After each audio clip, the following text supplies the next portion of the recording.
Il était une fois un roi, le roi de Bohême. Il s'appelait Ben, mais tout le monde l'appelait roi. Regarde, il est là, tu le vois? C'est un garçon, il n'a pas de reine, ce roi de Bohême. Il habite avec son valet, Jojo on peut l'appeler, et avec sa mamie qui est vachement vieille. Comment elle s'appelle? Personne ne sait plus. Ils habitent où, les trois, Jojo, Mamie et Roi? En Bohême.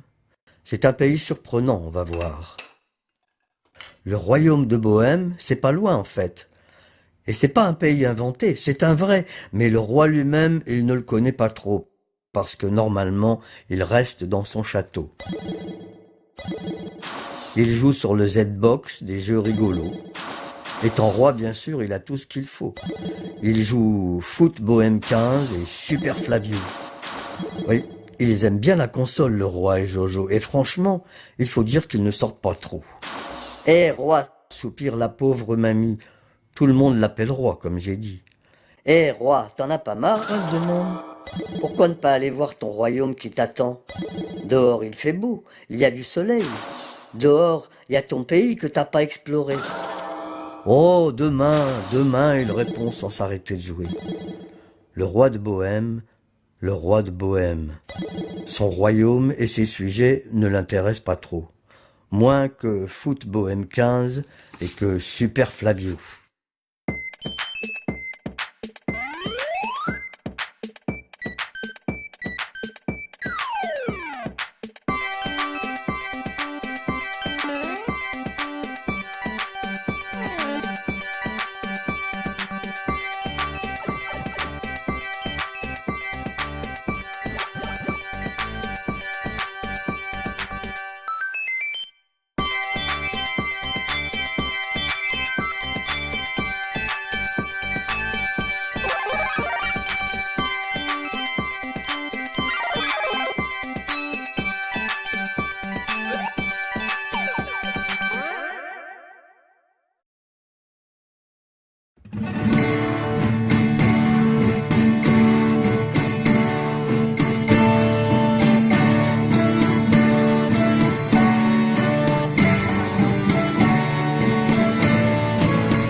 C'est le 23 décembre, c'est presque Noël.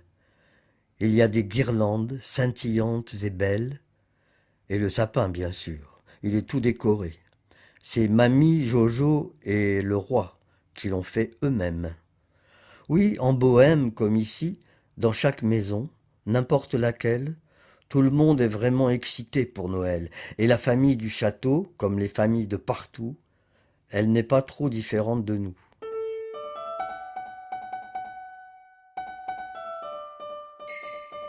Mais aujourd'hui, comme chaque jeudi, il y a un visiteur drôle et barbu pour le roi.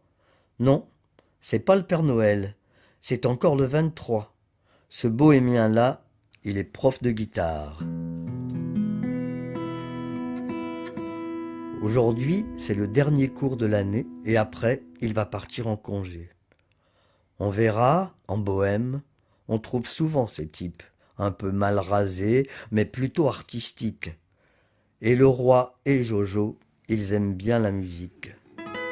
Le roi, il débute la guitare électrique, et Jojo, comme batteur, il est stable et rythmique. Écoute.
Maintenant, c'est le soir.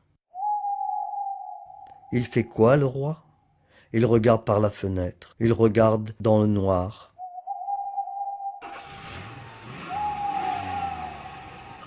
Il fait coucou au prof de guitare qui repart. Mais attends, il y a quelqu'un d'autre là. Qu'est-ce qu'il fait, lui, au dehors, dans le froid? Hors du château, par les remparts, il y a un type qui semble chercher du bois. Il ramasse des brindilles, des bûches, des branches pour faire un paquet qu'il portera sur sa hanche. Et pourquoi il fait ça? Dit le roi au valet. Ah, il ramène le bois pour sa cheminée. C'est le bois de chauffage, explique le valet. Ça chauffe 2 fois, fendu et coupé, et une 3e fois quand enfin c'est brûlé. Le pauvre, il n'a pas d'électricité? Demande le roi étonné. Non, ça n'existe pas encore dans ton royaume, tu sais, il faudra attendre 900 années, répond le fidèle et serviable valet. Le roi, il réfléchit. Il connaît pas trop son royaume, comme j'ai dit, mais il est curieux et il est gentil. Et s'il peut aider, il a l'envie de le faire. Il réfléchit. Il réfléchit.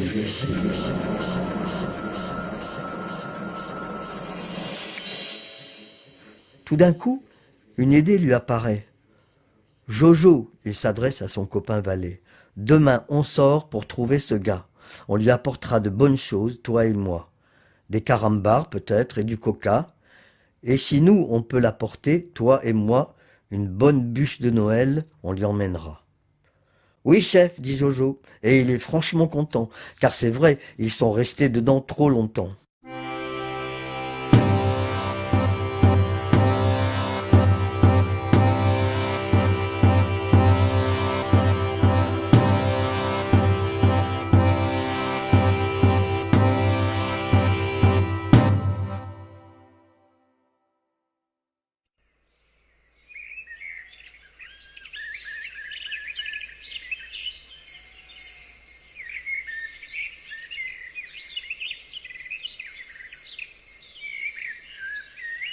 C'est la veille de Noël, l'air est clair et frais, et le ciel est tout bleu, et brillant le soleil.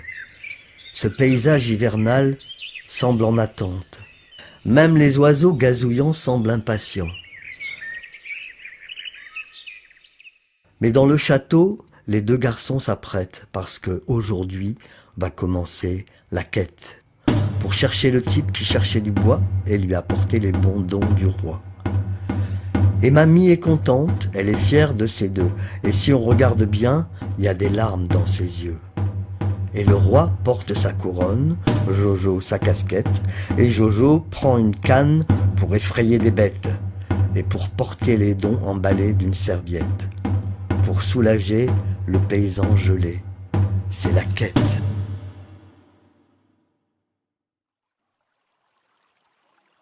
Quel bonheur de partir sur notre chemin, avec le cœur léger, avec un copain, de passer les jours sans penser à demain. Et quel bonheur de se balader avec un pique-nique, mais franchement, pour les gourmands, c'est pas très pratique, car si c'est dans le sac, c'est aussi dans la tête. Et bientôt, on a envie d'une pause dans la quête. « Roi, j'ai faim !» dit Jojo. « Moi aussi !» dit le roi. « On peut pique-niquer là, c'est parfait comme endroit. » Donc, il bouffe là-bas au bord de la rivière. Il casse la croûte joyeusement, en plein air, et comme toujours, c'est la sieste après, pour le roi de Bohême et son valet rassasié.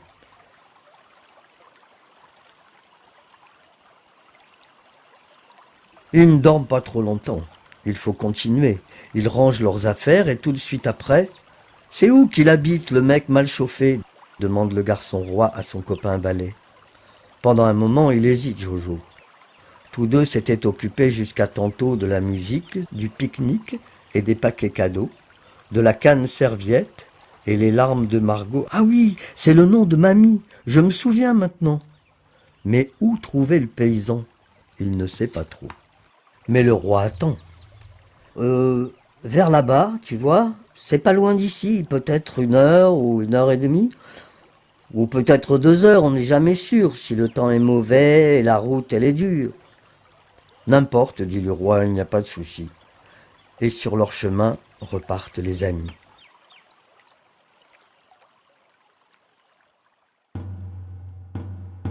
Par collines et cols, monteront, descendront, des forêts et fourrés ils traverseront. Le chemin sera sinueux et pas toujours beau. Même parfois perdus vont trouver les garçons. Mais où le chemin se perd, commence toujours un autre. Nous le suivons et nous le faisons nôtre. Ils continuent tous les deux, on ne sait pas trop où. Ils continuent tous deux, comme nous et comme vous. Et voilà, ils sont là, ils continuent la quête. Notre roi qui grandit, son valet qui s'inquiète. Mais maintenant sur la route, il rencontre des amis. Pas des amis humains, vous voyez, mais des reines de Bohême. Les reines de Bohême n'ont pas peur des humains. Non, ils sont très détendus, les reines de Bohême, car les bohémiens, ils ne chassent pas. C'est pas leur passe-temps. On verra bientôt, ils s'occupent autrement. Sociables et joueurs, très intelligents ces reines de Bohême, ils viennent de comprendre. Ils comprennent que bientôt, il commence à faire sombre. Après tout, c'est 16 heures et le mois de décembre. Ils ont vu les garçons, tout sales, épuisés, et aux reines de Bohême, il vient une idée, de leur montrer un lieu où ils pourront s'abriter. « Regarde, dit le roi, ils veulent que nous les suivions. »« Ah oui, dit Jojo, peut-être que tu as raison. »« C'est bien, il se dit, et le roi n'entend pas. C'est bien, il y a quelqu'un qui sait où on va. » Donc, les reines montrent la voie au roi et au valet, et tous deux, il faut le dire, ils sont bien soulagés. Ils reprennent la route, et peu de temps après, à l'horizon, ils voient la fumée. « Regarde, Jojo, c'est sûrement la cheminée du paysan en train de se réchauffer. »« Ah oui, c'est chez lui. Je crois que c'est vrai. » Donc, ils suivent les reines, et 2 minutes après, au bord de la route, une maison apparaît, une grande maison, et sa cheminée, c'est vrai. Ils disent « Merci, gentille reine, on ne vous oubliera jamais. » Et ils s'approchent de la maison, sa porte entrebâillée.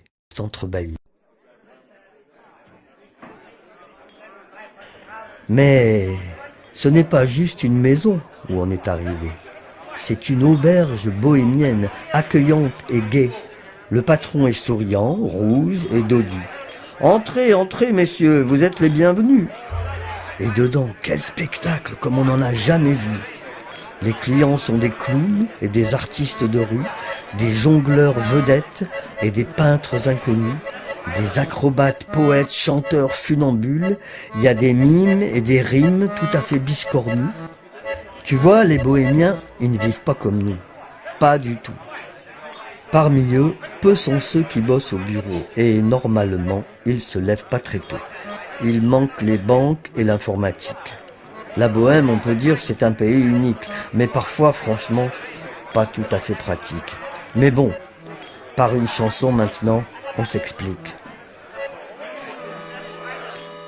Ceux qui sont doués en maçonnerie font des belles maisons de compétences. Ici nous bâtissons avec le doré. Ici nous sommes les artisans de chambre. En Bohême, en chapiteau ou en marchand. En Bohême, c'est une vie réjouissante. Il y a des gens qui sont salariés, le compte bancaire gonfle par le boulot. Notre revenu c'est un peu compliqué, il faut qu'on l'attrape dans un chapeau. En Bohême, les jours de fête, les jours de fin. En Bohême, on réglera demain.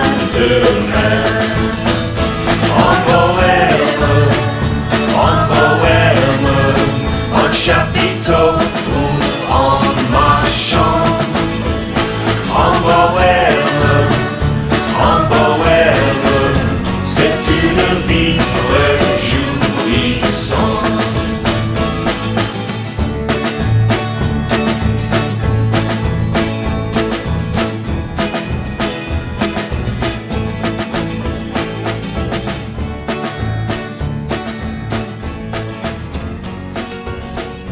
Ils passent une soirée pleine de danse et de chants, avec les bohémiens, gais et épatants. Et le roi lui-même, il est super content. Il trouve son royaume si intéressant. Et enfin, ils s'endorment dans ce drôle d'hôtel. Dormez bien les garçons, car demain, c'est Noël.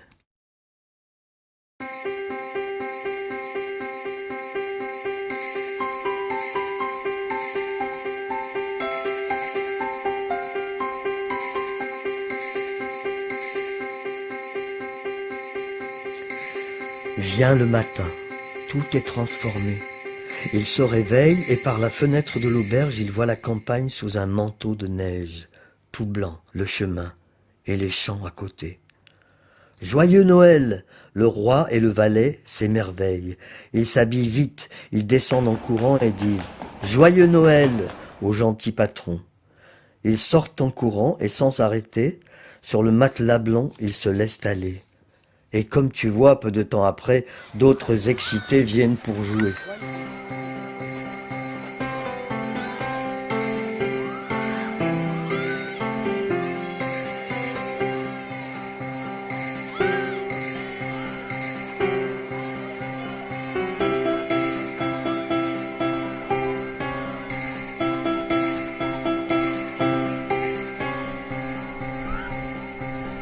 Un peu plus tard, pour se réchauffer, les enfants entourent la grande cheminée, et le roi se souvient de ce qu'il a oublié. « Mais le paysan, la quête !» crie-t-il au valet. « C'est déjà Noël, on ne l'a pas encore trouvé. » Donc il demande au patron si peut-être il sait où vit ce paysan un peu mal chauffé, celui qui sort pour chercher son bois à côté des remparts du château du roi. « Oui, dit l'aubergiste, oui, je le connais. Écoute bien, je t'explique où il est. Vous prenez le chemin à côté du pré, vous tournez à droite et à gauche juste après, et en arrivant à l'ancien four à pain, montez la colline pour reprendre le chemin. Et blablabla gauche, droite, gauche, blablabla, et après, blablabla, blablabla, et voilà. » Ah bon, disent les deux, mais un peu distraits, car dehors, il y a un bonhomme en train d'être couronné. Qu'est-ce qu'il a dit, le gros monsieur, là? Moi, je n'ai rien entendu que blablabla. Moi aussi, dit le roi, mais il ne semble pas stressé. Quel beau jour de Noël! Quel beau pays enneigé! Et d'un pied sur l'autre, il saute, Jojo. Il esquive les flocons comme Super Flavio, et toutes leurs traces sont recouvertes de nouveau par un tapis de neige tout lisse et tout beau. Où est le chemin? Et où est le pré? Sous une bonne couche de neige, on ne sait pas trop. Mais si on ne connaît plus le chemin du retour, et si on ne trouve ni panneau ni carrefour, et si on perd l'ouest, et si on perd le nord, qu'est-ce qu'on peut faire? On continue, bien sûr. Donc il continue, comme nous, et peut-être comme vous, parfois sur une route temporairement perdue. Il marche pendant longtemps, plein d'espoir, résolu.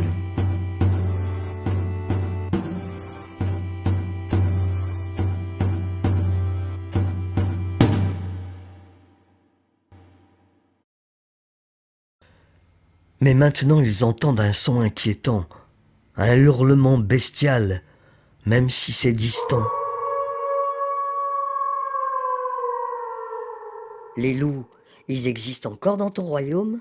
Non, ils n'existent plus, depuis longtemps. Mais il n'est pas trop sûr, ce jeune roi rassurant.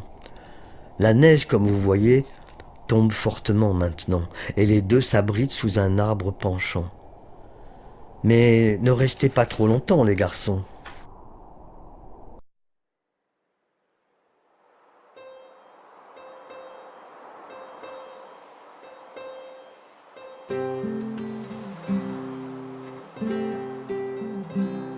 Ici sous les étoiles et au bord du sommeil, qu'est-ce qu'on fera à notre réveil?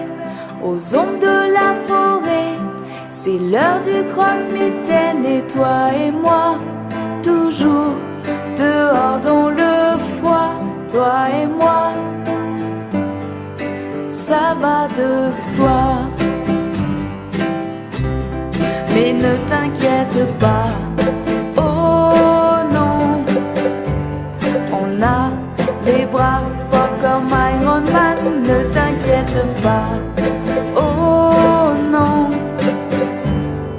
on est de taille à tout affronter, un sapin pour un toit, un hibou au-dessus, un royaume des rêves qu'on n'a jamais vu. Ici sous les étoiles, scintillant au-dessus, un royaume des rêves qu'on n'a jamais vu, un royaume des rêves.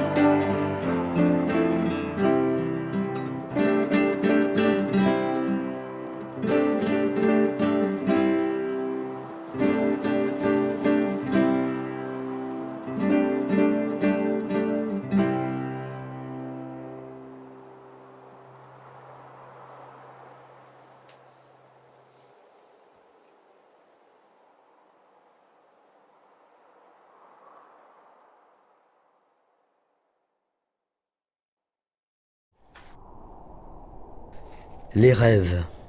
Le roi, il rêve d'un drôle de match de foot. C'est Barcelone qui tire au but. Lui, il est gardien d'une équipe de Norvège. Et le ballon n'est rien qu'une grosse boule de neige. Et chaque fois que les Catalans lancent le ballon, boum, il explose dans les gants du garçon. Et Jojo, dans son rêve, il est Super Flavio. Il saute des monstres, il passe chaque niveau jusqu'à finalement arriver au château. Mais il ne peut pas entrer. N'importe comment qu'il saute, les murs sont trop hauts. Et que signifient les rêves de nos errants? Rien du tout, car un rêve n'est qu'un rêve en Bohême, et il y en a beaucoup.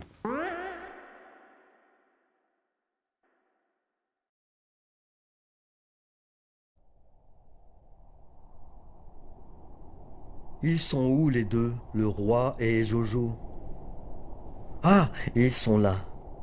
Ils dorment d'un seul œil sous une couverture blanche, sous la neige qui apaise la terre et les branches.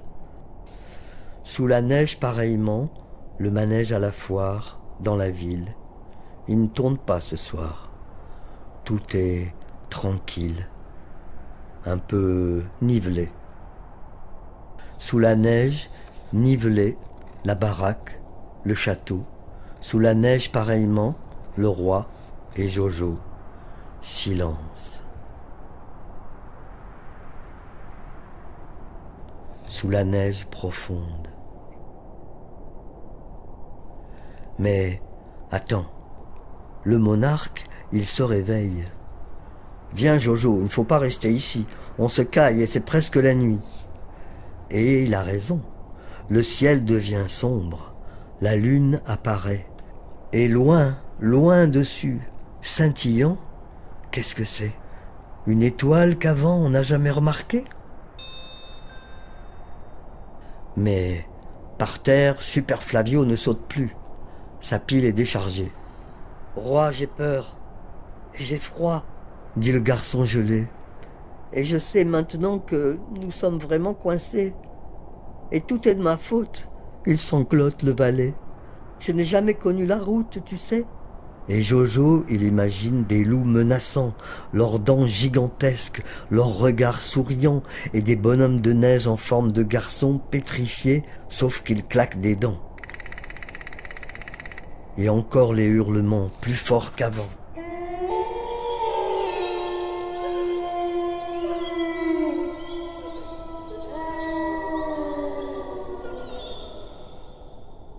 Son copain le roi, il a peur lui aussi, vraiment. Mais même ayant peur, ce jeune roi a compris, quoi qu'il arrive, Faut s'aider entre amis. Oui. Maintenant, c'est à lui de sauver la virée. Mais comment persuader son pote de bouger ?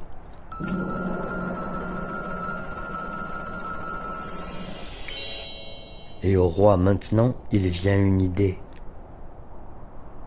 Mets tes pieds dans les empreintes des miens. Courage, Jojo, tout ira bien. Et avec ses baskets de pointure 43, oui, il a des grands pieds pour un garçon, voilà. Dans la neige, il laisse ses grandes empreintes de roi.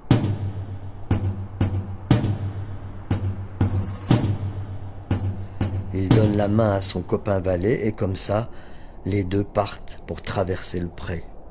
Un pas à la fois. Et Jojo, voyant que le roi ne semble pas avoir peur, il commence à trouver bon espoir dans son cœur. Regarde quand même, il sourit un peu. Et en voyant ça, le roi de Bohême, il commence à trouver du courage lui-même. Oui, ça, c'est l'avantage d'être à deux. Et la suite, je ne sais pas si moi j'y crois. Enfin, c'est peut-être qu'une ancienne histoire. Mais on dit que les empreintes du roi étaient chaudes. Oui, chaudes. Et d'après la légende, les pieds du valet se réchauffaient en traversant le pré. Comme j'ai dit, je ne sais pas du tout si c'est vrai. Peu importe. Même perdu, on continue, on garde l'espoir. Dans le noir, on continue, un pas à la fois.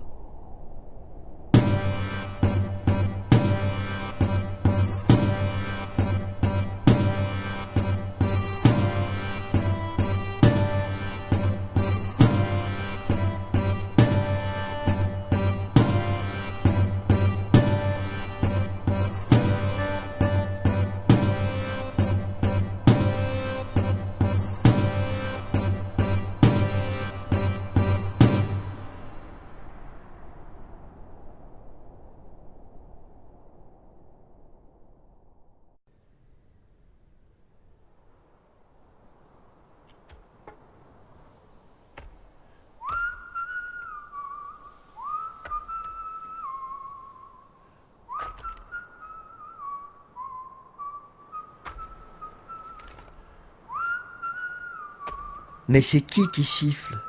Je le connais cet air.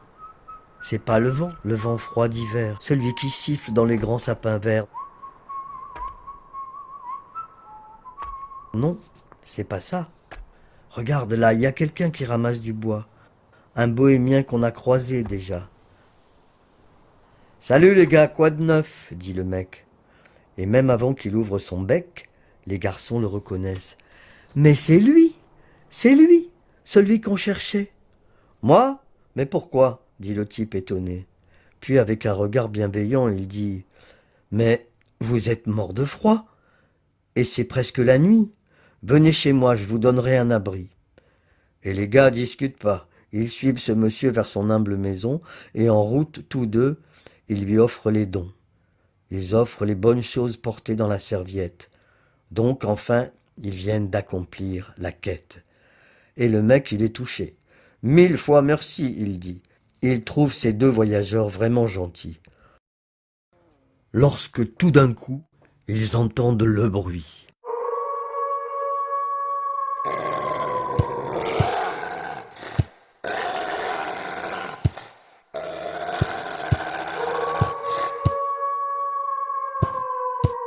Ce bruit terrible, les grincements des dents, les sons de lutte et encore les hurlements. Mais maintenant, c'est plus fort que jamais. C'est sûrement les loups. Oh, je le savais, gémit le pauvre valet effrayé. Le paysan, par contre, il semble bien amusé. Il n'existe plus dans ce royaume, il rit. On ne vit pas au Moyen-Âge ici. Non, ça c'est mon fils et son jeu de console. Super Flavio contre le loup, il s'appelle. C'est un peu fort, mais bon, on n'a pas de voisins. Le garçon sera ravi d'avoir des copains. Attends, t'as une Z-Box, dit le roi étonné. Tout le monde l'appelle roi, comme tu sais. Oui, bien sûr. Moi, j'aime bien jouer au foot bohème. Ah, le 15? Non, le 13. mais c'est presque le même. Et bientôt, ils arrivent chez le paysan, tous les trois. À la porte, on a stocké une montagne de bois. Et on peut dire que c'est un peu renversé cette histoire. Mort de rire, c'est le paysan qui a sauvé le roi.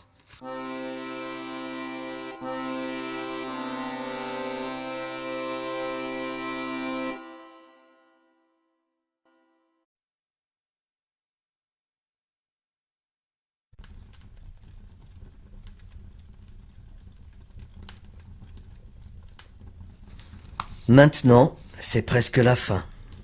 On regarde le séjour d'une petite chaumière typiquement bohémienne, tout à fait ordinaire.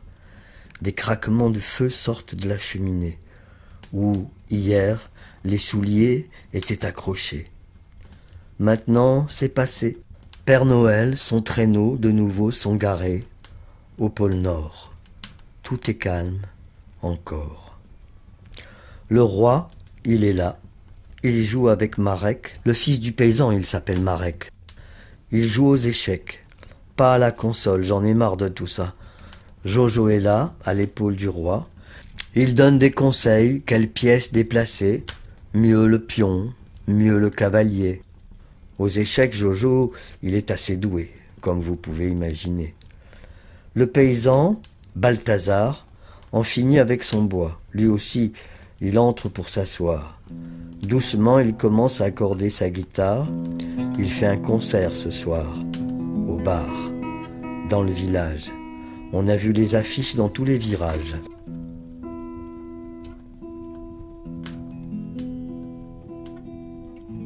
De la petite cuisine vient une odeur trop bonne. Comme chaque 25 décembre, c'est la soupe de poisson. C'est préparé par la maman de Marek. Elle s'appelle Béate. Elle cuit pas de beefsteak, Béate, qu'une soupe de poisson faite avec des tomates. Béate, elle adore les tomates. Et pour une galette des rois, elle fait une bonne pâte. Mais cuisiner, c'est pas le métier de Béate. Non, normalement, elle est acrobate. À table, le couvert est prêt. Pour la famille, le roi et bien sûr le valet. Et le cas échéant, pour un étranger. Pour les familles bohémiennes, c'est une tradition. Et c'est bon, parce que maintenant, quelqu'un frappe à la porte de cette petite maison. Coucou! C'est quelqu'un d'autre qu'on a déjà croisé. Te souviens-tu? Celle qui était vachement vieille. Bonsoir, je suis Margot. Je suis mamie du roi. Mais mon Dieu, vous avez vraiment un bon stock de bois. Enchanté, enchanté, répond Balthazar. Les hivers bohémiens, ils peuvent être froids. Mais entrez, entrez, on va passer à table. Donc, à la fin de notre fable, tout le monde est à table. Le fils du paysan et le monarque à côté. Et qui est roi et qui roturier? Après l'aventure, on ne peut pas deviner. Sauf que nous, on sait déjà. Ils viennent de s'asseoir. Ils mangent tous ensemble, cette petite famille, et le roi affamé, et Jojo, et mamie.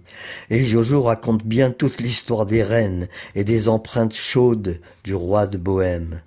Et la soupe de Béate est franchement trop bonne.